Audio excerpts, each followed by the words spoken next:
നമസ്കാരം. ശുഭചിന്ത. സംശയങ്ങൾ രണ്ട് വിധത്തിൽ ഉടലെടുക്കാം. അറിയാത്ത കാര്യങ്ങൾ അറിയാനും സ്വന്തം മുൻവിധികളെ തൃപ്തിപ്പെടുത്താനും.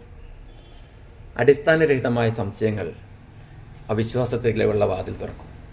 എന്തിനേയും ഏതിനേയും സംശയിക്കുന്നത് അസ്വാഭാവികവും അനാരോഗ്യകരവുമാണ്. സംശയരോഗികൾക്ക് ചില ന്യൂനതകളുണ്ട്.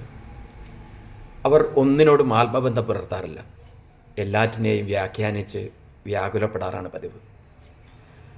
ഓരോ സംശയവും അവിശ്വാസം രേഖപ്പെടുത്തലാണ്. മറ്റുള്ളവരുടെ അപ്പോഴത്തെ അവസ്ഥയെയും ചിന്തകളെയും ചോദ്യം ചെയ്യൽ. ക്രിയാത്മകമായ സംശയങ്ങൾ മാത്രമാണ് മനുഷ്യന് മാറ്റത്തിനും പുനർനിർമ്മാണത്തിനുമുള്ള സാധ്യതകൾ തുറന്നിടുന്നത്.